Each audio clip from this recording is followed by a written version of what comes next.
Hello दोस्तों, नमस्कार। मैं हूं आपका दोस्त धनेश और आप देख रहे हैं कृषक इंडिया कृषक भारत।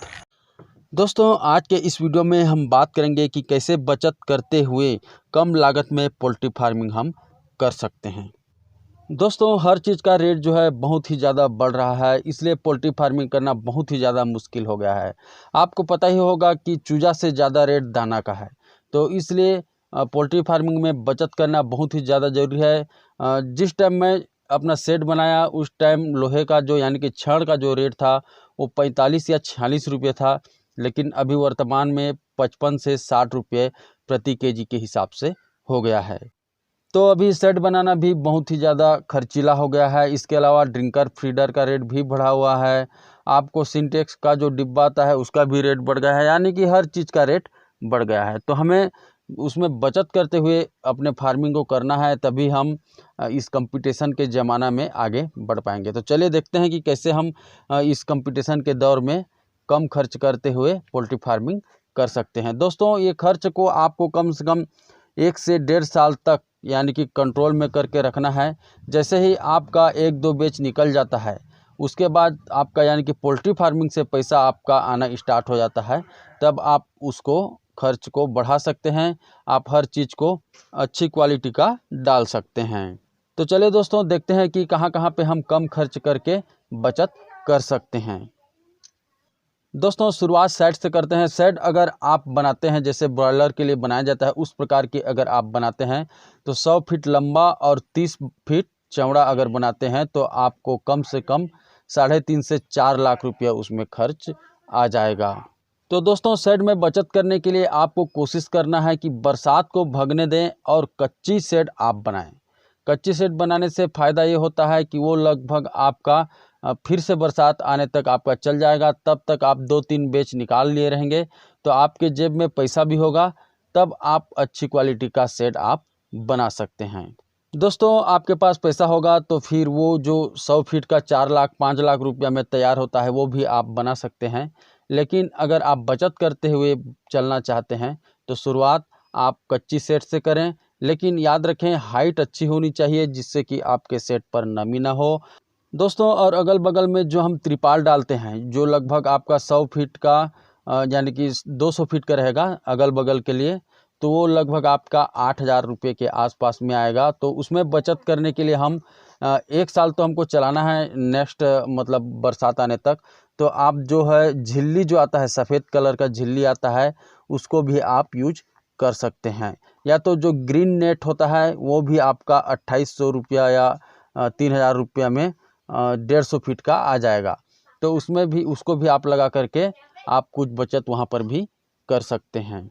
दोस्तों, इसके अलावा ड्रिंकर फीडर आप ब्रॉयलर की फार्मिंग जो ऑटोमेटिक वाली होती है तो उसमें ड्रिंकर फीडर और आपका जो डिब्बा होता है बड़ा वाला जो ड्रम होता है जिसमें पानी स्टोर होता है वो लगभग 40 से 45 हज़ार रुपये का आप मीडियम क्वालिटी का लेंगे तो लग जाएगा। ठीक है, तो यहाँ पर बचत करने के लिए हम मैनुअल का यूज कर सकते हैं। मैनुअल जो ड्रिंकर है छोटा वाला जो होता है चिक्स का जिसको हम 15 दिन यूज करते हैं वो 110 रुपये आता है, और मैनुअल वाला जो फीडर है वो आपको 140 से 150 रुपये में मिल जाता है। और उसी तरह से अगर आप बड़े मुर्गियों के लिए ड्रिंकर लेंगे तो वो आपको लगभग 200 रुपये के आसपास, और जो फीडर है वो 240-45 रुपये के आसपास में मिल जाएगा। इसका रेट जो है कम ज़्यादा हो सकता है एरिया के हिसाब से, लेकिन मैं पिछले साल लिया था तो यही रेट में मेरे को मिला था, तो मैं उस चीज़ को आपसे शेयर कर रहा हूँ। दोस्तों, अगर आप बड़े मुर्गी के लिए ड्रिंकर में बचत करना चाहते हैं तो आप जो डिब्बा होता है उसको कबाड़ी से ख़रीद करके काट करके आप उसको ड्रिंकर बना सकते हैं, या जो पाइप होता है पाइप को भी आगे पीछे दोनों तरफ से बंद करके बीच को आपको खोल देना है और उसमें पानी भर देना है, तो उसको भी बड़े मुर्गी जो होते हैं आसानी से पी लेते हैं। और उसी तरह से जो बोरवेल वाला जो पाइप होता है उसकी बात मैं कर रहा हूँ, और उसी तरह से आप बना करके उसमें दाना भी डाल देंगे तो उसको भी वो लोग खा लेते हैं, और यहाँ पर भी आप बचत कर सकते हैं। बहुत से सेट में इस तरह का जो जुगाड़ है वो देखने को मिलेगा। आप पोल्ट्री फार्मिंग में हर चीज़ में जुगाड़ का यूज कर सकते हैं, इस बात का आप ध्यान रखेंगे, लेकिन इतना भी ज़्यादा जुगाड़ ना करें कि आपके मुर्गी को नुकसान हो। दोस्तों अगला जो मेन खर्च होता है वो चिक्स लाने पे होता है, और चिक्स से ज़्यादा खर्च हमको हो जाता है, बीच में जो दलाली खा जाते हैं उनसे ज़्यादा हमें नुकसान हो जाता है। हैचरी से निकलेगा चिक्स लगभग 25 रुपये में, लेकिन आप तक पहुंचते पहुंचते उसका रेट हो जाएगा 40 से 45 रुपये। तो इसलिए आप कोशिश करें कि हैचरी से ही चूज़े मंगाएं, या तो अच्छा जो सप्लायर है जो ज़्यादा बीच में इनकम नहीं खाता है, वैसे इंसान से अपना चिक्स मंगाएं। दोस्तों ब्रूडिंग के दौरान आप बचत करना चाहते हैं तो आपको गैस ब्रूडर या तो फिर इलेक्ट्रिक जो ब्रूडर होता है उसका उपयोग नहीं करना है। जो सिंपल भूसी वाला जो तेल का जो टीपा आता है उसमें डाल करके जो ब्रूडर बनाया जाता है उसका आप उपयोग कर सकते हैं। 3-4 जगह में जला देंगे तो उसमें कुछ समय तक धुआं उठता है, धुआं उठते तक आपको उसको बाहर रखना है सेट से, और जैसे ही धुआं उठना बंद हो जाता है बड़ा ही प्यारा आपको उसमें दिखेगा आग जलते हुए, और मस्त टेम्परेचर भी बना देता है। तो उसका उपयोग आप बिल्कुल कर सकते हैं। इसका मैं फ़ोटो डाल देता हूं, आप देख सकते हैं। दोस्तों आप बचत करके पोल्ट्री फार्मिंग करना चाहते हैं तो इसमें सबसे जो मेन खर्च आपका आएगा वो होता है दाना का। अगर आप प्री स्टार्टर लेते हैं अच्छी क्वालिटी का दाना, अच्छी कंपनी का, तो आपको 36 से 37 रुपया प्रति केजी के हिसाब से पड़ेगा, और अगर आप लो क्वालिटी का भी लेते हैं तो वो 34 रुपया से कम का नहीं है। और उसी तरह फिनिशर आपको 33 रुपया मिलेगा प्रति केजी के हिसाब से। तो आप बताइए कि इतना खर्च अगर हमारे मुर्गियों के ऊपर करेंगे दाना में तो बचत कहाँ पर होगा। तो इसलिए आप कम से कम 15 से 20 दिन रेडीमेड फीड अपने चूज़ों को दीजिए, उसके बाद होममेड फीड आप बना करके दे सकते हैं। इससे होता यह है कि थोड़ा सा वज़न तो कम होता है लेकिन उससे ज़्यादा आपका बचत हो जाता है। आप होममेड फीड के साथ थोड़ा सा रेडीमेड फीड भी बना दें, ताकि जो मुर्गी पहले से आदत है उनको रेडीमेड फीड खाने का, तो वो उनको खाने में कोई परेशानी ना हो। रेडीमेड फीड प्लस घर का बना हुआ फीड मिला करके आप अपने मुर्गियों को दे सकते हैं। दोस्तों होममेड फीड अगर आप अपने मुर्गियों को देते हैं तो आपको ब्रूटोन यानी कि लिवर टॉनिक देना बहुत ही ज़्यादा ज़रूरी है, क्योंकि जो घर का बना हुआ फीड होता है वो पचने में थोड़ा सा मुश्किल होता है। तो आप ब्रूटोन या हिमालय का भी आता है लिवर टॉनिक, कोई भी लिवर टॉनिक आप उपयोग कर सकते हैं जिसका रिजल्ट अच्छा हो। दोस्तों दवाइयों पर हम किस तरह से बचत कर सकते हैं ये हम देख लेते हैं। हमको एक एंटीबायोटिक रखना ही पड़ेगा। एंटीबायोटिक जो कि टेट्रासाइक्लिन है, एमोक्सिसिलिन है, इन दोनों दवाइयों को आपको रखना ही पड़ेगा, क्योंकि ये इमरजेंसी में काम आते हैं। थोड़ा सा सर्दी खांसी दिखे तो आप इसका उपयोग कर सकते हैं। इसके अलावा जो 7वां दिन, 14वां दिन और 22 से 28 दिन के बीच में जो वैक्सीनेशन होता है गम्बोरों का, वो आपको लगवाना है।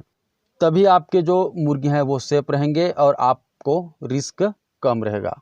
और इसके अलावा बाकी जितने भी मेडिसिन हैं उनका उपयोग अगर आप करना नहीं चाहते, आयुर्वेदिक तरीके से मुर्गी पालन करना चाहते हैं, तो हमारे चैनल पर किस तरह से आयुर्वेदिक तरीक़ा से मुर्गी पालन करना है उसके बारे में वीडियो बना हुआ है। उसका लिंक मैं डिस्क्रिप्शन में भी डाल दूँगा, तो आप वहाँ से भी वीडियो को देख सकते हैं और आयुर्वेदिक तरीक़ा से मुर्गी पालन कर सकते हैं। तो यहाँ पर भी आप बचत कर सकते हैं। दोस्तों देसी मुर्गी के लिए फ्री रेंज में अगर आपके पास जगह है तो उससे कोई बेहतर चीज़ हो ही नहीं सकता। आप अपने मुर्गियों को कुछ समय सेट पे रखें और कुछ समय फ्री रेंज में रख सकते हैं, जिससे कि उनका जो है 50% जो दाना है वो आपके शेड में खाएंगे और 50% घूम फिर करके कीड़ा मकोड़ा घास फूस खा करके अपना पेट भर लेंगे।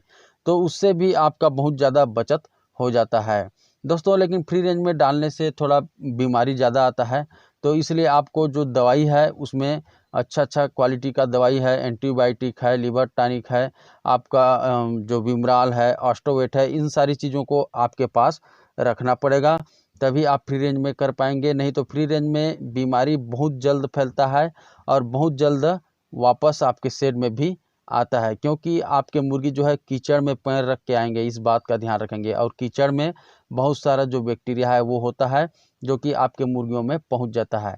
इसलिए आपके मुर्गी को कोई बीमारी है या नहीं है, फ्री रेंज में घूम रही है, इसका मतलब हर 15 से 20 दिन में आपको कोई भी एक एंटीबायोटिक 3 दिन के लिए सुबह शाम चला देना है। तो फिर आपके मुर्गी बीमार भी नहीं पड़ेंगे।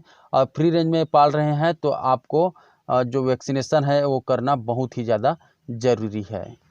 तो ठीक है दोस्तों, आज के इस वीडियो में बस इतना ही। और अगर आपको आज का वीडियो अच्छा लगा हो तो चैनल को सब्सक्राइब कर दीजिए और वीडियो को लाइक कर दीजिए। और अगर अच्छा नहीं लगा तो आप डिसलाइक भी कर सकते हैं। तो ठीक है दोस्तों, मिलते हैं फिर एक नए वीडियो के साथ। तब तक के लिए जय हिंद,